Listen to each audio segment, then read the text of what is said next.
रात थी और चारों ओर घना सन्नाटा पसरा हुआ था। राजा विक्रमादित्य अपने अटूट साहस और धैर्य के साथ घने जंगल में चल रहे थे। पेड़ों की सरसराहट और जंगली जानवरों की हल्की आवाजों के बीच वे सावधानी पूर्वक कदम बढ़ा रहे थे।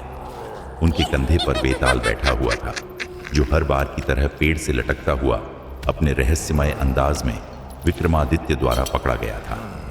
राजा विक्रम ने अपने मजबूत हाथों से वेताल को कंधे पर उठाया और निर्भयता से अपने कदमों को जंगल के उस ओर बढ़ाया जहां उन्हें जाना था। वे जानते थे कि हर बार की तरह इस बार भी वेताल उन्हें कोई रहस्यपूर्ण कहानी सुनाएगा और अंत में एक कठिन प्रश्न पूछेगा, लेकिन विक्रमादित्य के धैर्य और बुद्धिमत्ता में कोई कमी नहीं थी। हर बार की तरह इस बार भी वह बिना रुके और बिना डरे वेताल को अपनी मंजिल तक ले जाने के लिए तैयार थे। जंगल की घनी छांव में चलते हुए वे सोच रहे थे कि इस बार वेताल किस तरह की कहानी सुनाएगा और कैसे वह राजा को एक बार फिर से चुनौती देगा।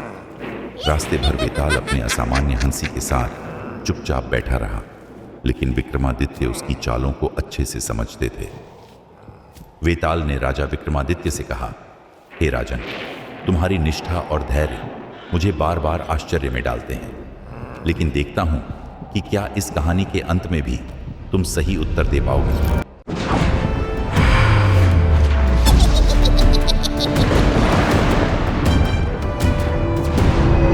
बहुत समय पहले एक राज्य में 4 ब्राह्मण मित्र रहते थे, जिनके 4 पुत्र थे।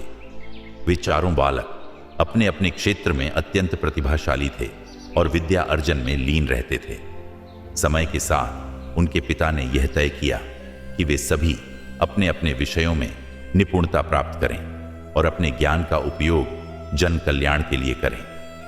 चारों ब्राह्मण पुत्र अलग अलग गुरुकुलों में गए और अपनी अपनी विद्या में निपुण हो गए। चारों पुत्रों ने अपने अपने क्षेत्र में अद्वितीय विद्या प्राप्त की थी। पहले पुत्र ने ऐसी विद्या सीखी जिससे वह मृत शरीर के अस्थिपंजर को एकत्र कर जीव का ढांचा तैयार कर सकता था। दूसरे पुत्र ने यह विद्या सीखी कि वह उस अस्थिपंजर पर मांस, त्वचा और रक्त का निर्माण कर सके। तीसरे पुत्र ने ऐसी विद्या सीखी कि वह जीव के शरीर में सभी अंगों को जीवन दे सके और उन्हें सजीव बना सके। चौथे पुत्र ने वह विद्या प्राप्त की जिससे वह किसी भी मृत शरीर में प्राण डालकर उसे जीवित कर सकता था। जब चारों भाइयों ने अपनी अपनी विद्या में निपुणता प्राप्त कर ली, तो उन्होंने यह निश्चय किया कि वे अपनी विद्या का प्रयोग एक साथ करेंगे और किसी मृत शरीर में प्राण डालकर उसे पुनर्जीवित करेंगे। अपनी विद्या का प्रदर्शन करने के लिए वे चारों जंगल में गए, जहां उन्हें एक राजकुमारी का अस्थि पंजर मिला।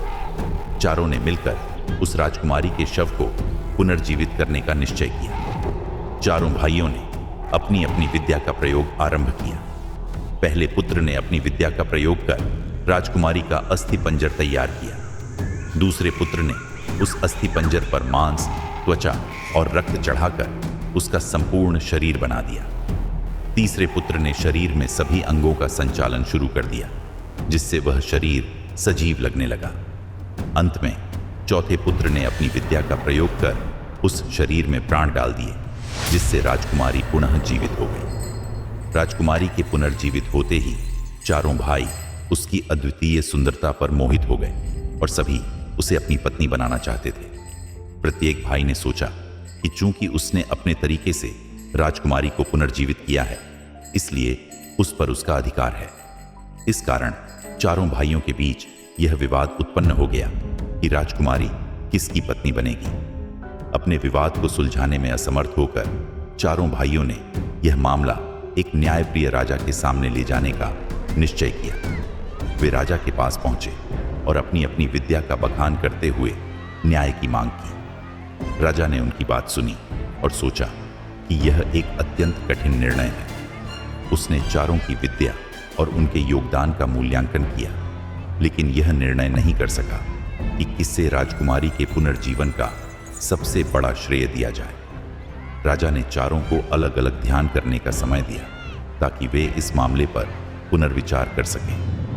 कहानी समाप्त करने के बाद वेताल ने राजा विक्रमादित्य से पूछा, हे राजन, अब तुम ही बताओ इन चारों में से किसका योगदान सबसे महत्वपूर्ण था और किसे राजकुमारी से विवाह करने का अधिकार मिलना चाहिए?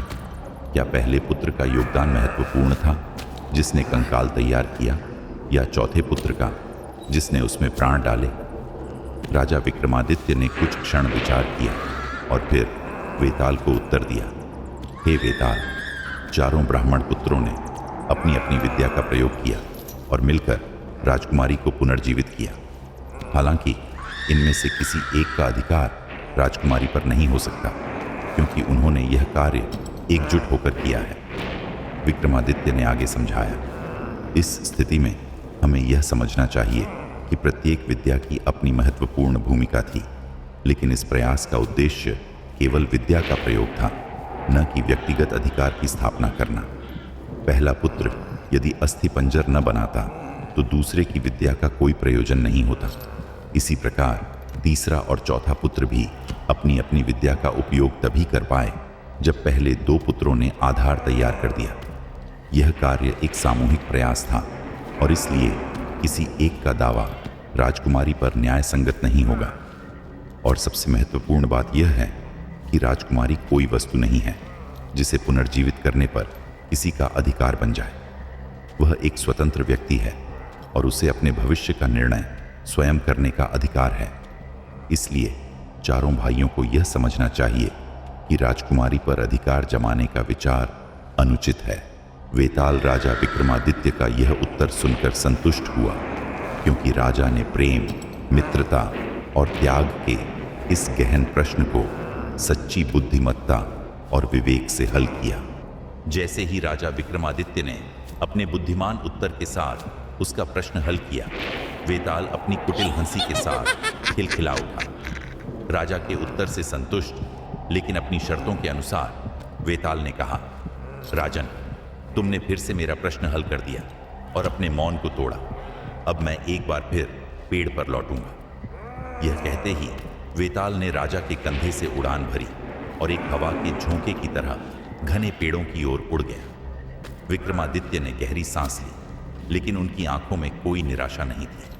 वे जानते थे कि यह उनकी परीक्षा का एक और हिस्सा था और उन्हें वेताल को फिर से पकड़ना होगा। बिना समय गंवाए उन्होंने अपने कदम उसी पेड़ की ओर बढ़ा दिए जहां से उन्होंने वेताल को पकड़ा था। अपने अडिग धैर्य और अटल संकल्प के साथ राजा विक्रमादित्य एक बार फिर इस रहस्यमयी सफर की ओर बढ़ चले, निडर और अजेय जैसे वे पहले थे। उनके मन में केवल एक ही संकल्प था, किसी भी हाल में अपने उद्देश्य को पूरा करना, चाहे कितनी भी चुनौतियां क्यों ना आएं।